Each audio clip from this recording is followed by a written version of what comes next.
Wouhou, ça y est, je pars. Enfin, je pars. Pas aujourd'hui. Mais j'ai enfin trouvé ma première étape. Tu sais, celle qui me manquait. J'ai fait une vidéo à ce sujet-là il y a quelques jours. Entre Agon-Coutainville, où je suis actuellement, et Bordeaux, il fallait que je m'arrête quelque part parce que ça fait quand même long, Agon-Coutainville-Bordeaux. C'est un coup à 8-9 heures de route à la vitesse où je roule. C'était pas possible. Et je désespérais de trouver mon étape. Eh ben, je l'ai, mon étape, ça y est. Et je l'ai trouvé d'une manière assez particulière, assez inattendue, on va dire. Je vais te montrer ça.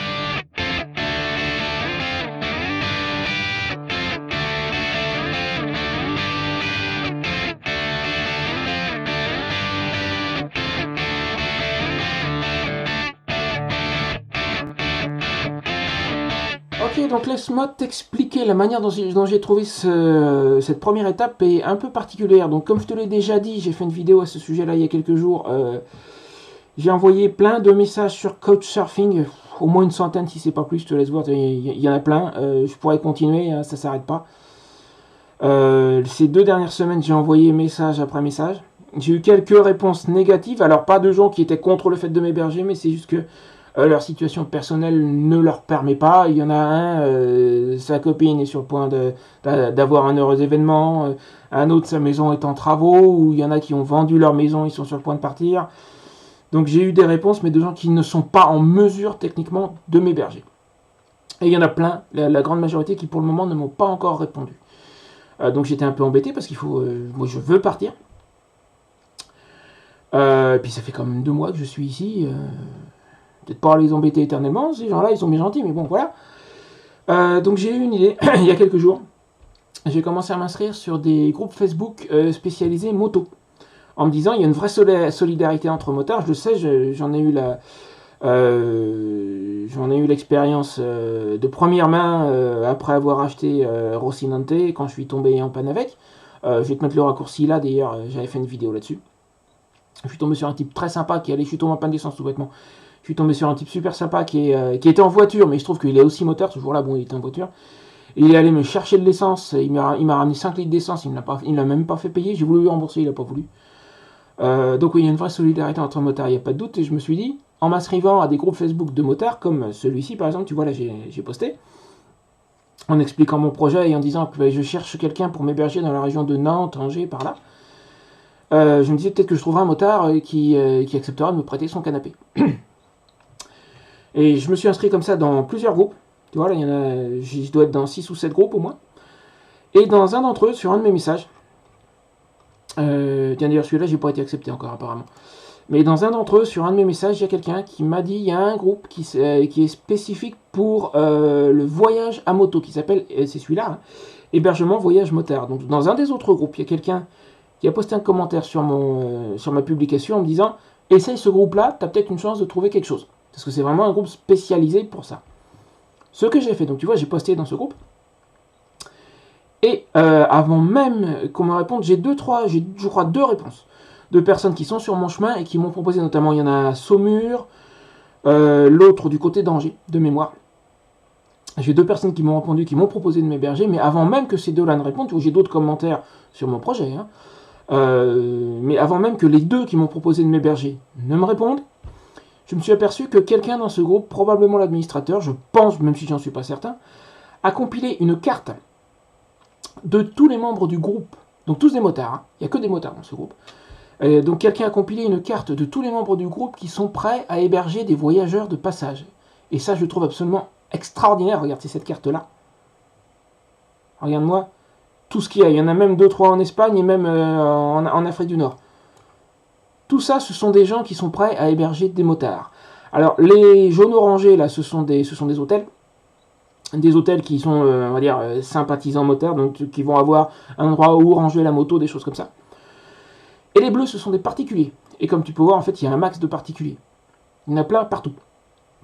Alors, quand j'ai vu ça, moi j'ai dit, on va regarder ceux qui sont du côté de Nantes, d'Angers, puisque moi, pour rappel, mon but, si je ne l'ai pas déjà mis, je vais te mettre un raccourci vers la vidéo que j'ai tournée il y a quelques jours, où j'expliquais que donc je suis en Normandie, actuellement, je suis par là, tiens, à Granville-Coutances, je suis à côté de Coutances, je suis à Agon-Coutainville, c'est juste à côté, là. Hein.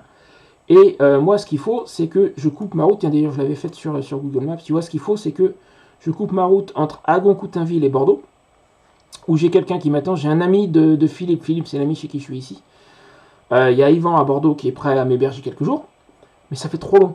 Presque 6 heures de route d'après le GPS, d'après Google Maps, là. Alors moi, je compte toujours 30% en plus parce que déjà, je roule moins vite que la moyenne. Sur autoroute, je roule pas à 130. Sur route, je roule à 80-90, oui. Sur autoroute, je roule pas à 130 avec les bagages. La moto peut le faire, mais elle est quand même moins stable. Et elle vibre plus qu'à 110-120. Donc sur autoroute, je vais plutôt rouler à 110, peut-être à 120, mais pas à 130. Surtout s'il y a du vent. Donc quand le GPS... Et puis les petites erreurs de parcours, quand je suis pas sur l'autoroute, où je peux me tromper parce que je vois pas mon GPS et je l'écoute, plus les pauses. Le GPS me dit 5h45 de route. Pour moi, c'est un trajet à 8h, à peu près. C'est trop. En théorie, c'est faisable. Hein. Mais je préfère être raisonnable. Ça va être crevant et c'est quand je vais arriver sur Bordeaux et je vais quitter l'autoroute et je vais me retrouver sur des petites routes que je connais pas que je risquerai éventuellement de faire une connerie. Donc, 8 heures de route, c'est trop. Je veux couper en deux. Et donc, je voulais couper en deux vers Nantes, Angers, par là. Donc, s'il me ramène à la carte de tous les motards qui sont prêts à héberger du monde, ben, tu peux voir que sur Nantes, là, Saint-Nazaire, Angers, il y a plein de monde. Il y a plein de possibilités. Donc, qu'est-ce que j'ai fait? Ben, j'ai dit, je vais prendre au plus proche, le plus direct entre Agon-Coutainville et Bordeaux, en gros, c'est Nantes. Parce que Nantes, ça passe, ma route, elle passe pile au milieu. Même si je reprends la carte Google Maps, si tu regardes, je lui ai pas dit de faire une étape à Nantes, mais la route la plus directe, manifestement, ça passe par Nantes. Hein. Donc, j'ai regardé sur Nantes, et alors là, quand tu cliques sur un, tu obtiens les détails en fait de la personne, et te dit ce qu'elle peut te proposer, dans quelles conditions. J'en ai regardé 2-3, et cette personne, là, Camille, non seulement il y a une chambre, mais en plus ils ont 2 box, c'est royal quoi, c'est 3 étoiles. Donc je l'ai contacté sur Facebook. J'ai eu une réponse en quelques minutes, elle m'a dit oui, pas de problème, tu peux t'arrêter chez nous. Pardon. Donc, déjà un grand merci parce que franchement elle me débloque, c'est extraordinaire, c'est magnifique, c'est génial, c'est le mot que j'ai eu d'ailleurs.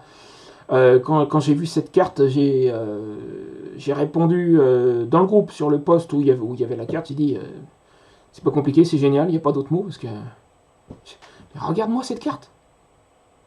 Je suis époustouflé. Il y en a partout.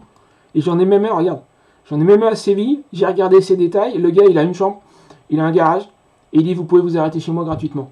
Alors je vais pas rester 3 semaines, mais une petite étape de 2-3 jours. En plus, je vais faire des super rencontres de gens qui sont comme moi passionnés par la moto, donc on va pouvoir échanger sur un sujet qu'on connaît tous les deux. C'est... Voilà, je suis, excuse-moi l'expression, mais je suis sur le cul.